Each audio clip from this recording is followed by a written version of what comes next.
We're here at the University of, at Bridgeport University in Connecticut. We will be looking at a video about your brother, and we'd like you to stand by so we can get you to comment. Now, would you like to comment before the video or after? After. After. Thank you, Lamia. Okay, we're going to take a little break and see the video, and then we're going to come right back to you, ma'am. Thank you very much. Thank you. Thank you. Okay, go ahead. Just to confirm, what is the name of the video? It's the CNN. It's CNN. I don't remember it in English, but in Arabic. Do you speak Arabic or read? Yeah, go ahead. The last 5 days of an activist. The last 5 days of an activist. We found it. Yeah, we did. Okay, thank you, Lamia. Okay.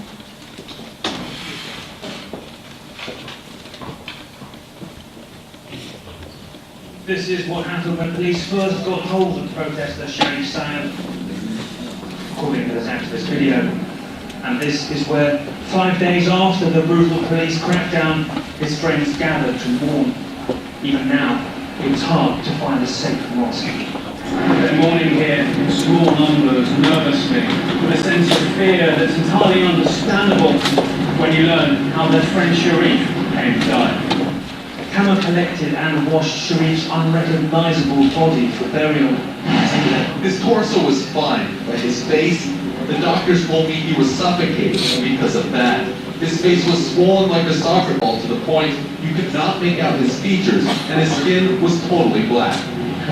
The story we heard of his journey to that moment is sickening. After this arrest, he was among hundreds herded by police into this stadium from the Rabba al-Adawiyah mosque where police and protesters were clashing. Some were battered there, said this lawyer, whose phone rings constantly with families asking for help to find loved ones missing in the crackdown. In Sharif's case, one day there was good news, the next the worst. Emotionally, it was difficult for us. We could not bring ourselves to call families and tell them that their son, who we found alive yesterday, is now today dead. It's like these people are prisoners of war. Usual laws don't apply. Sharif's last Facebook posting said, "I'm alright, I'm detained in Cairo Stadium. Tell my parents not to worry, and I'm in the inside hall. Call my father." He was moved to a central Cairo prison and then put on a convoy headed to the city's north. One van in the convoy, state media said, took a police officer hostage. Police retaliated with tear gas and 37 prisoners suffocated. Sharif was one of them, activists said. He was buried Monday after 5 days of hell. Nick Payne-Walsh, CNN, Cairo.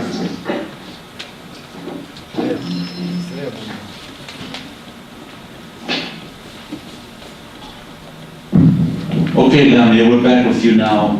We appreciate you being with us here.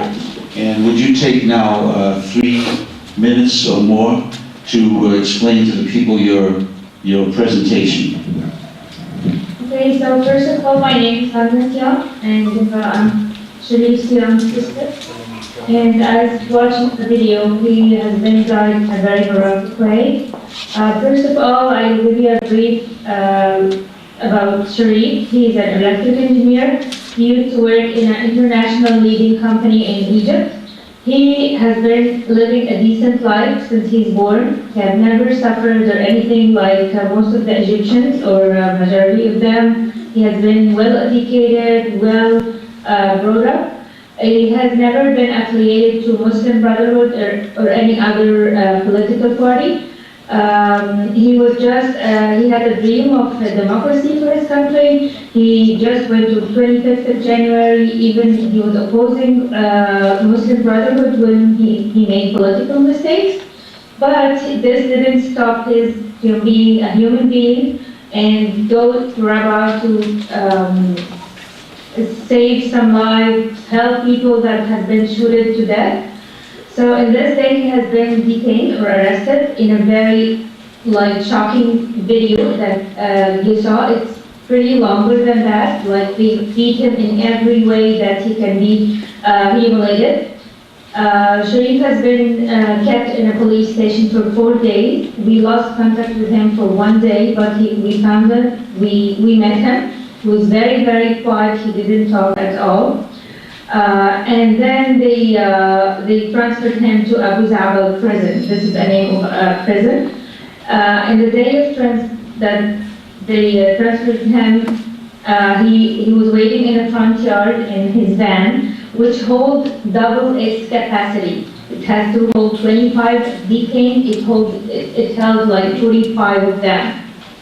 And he stayed there for 7 to 8 hours in extremely hot conditions. So basically they were in a slow cooker. They were squished to each other because they're like so crammed in the car. And it was so hot. Outside it was 40 degrees. So like inside it was maybe 50 or 60. So basically they have been put in this van. And this is not the end. The extreme violence, the violation come when officer threw a gas bomb inside the car to suffocate them to death.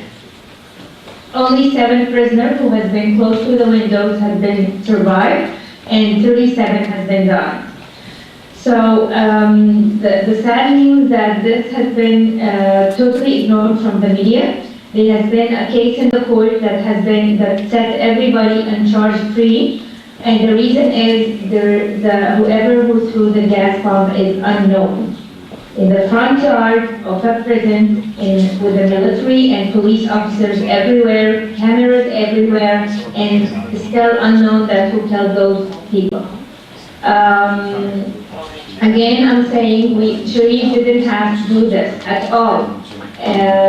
He was opposing whoever dictatorship or any regime that there is no value of life for this regime. And this is how he lost his own life. Thank you. Lamia, thank you very much. We appreciate your contribution today. Egyptians Abroad for Democracy and Human Rights Watch, B Magazine, and other sponsors here at Bridgeport University, thank you very much for this presentation.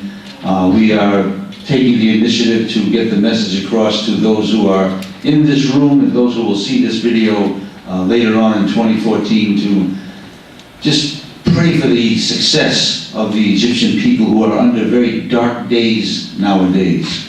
And we hope that they will be able to stand free soon, inshallah. Thank you very much. Thank you. Thank you for listening. Thank you. All right.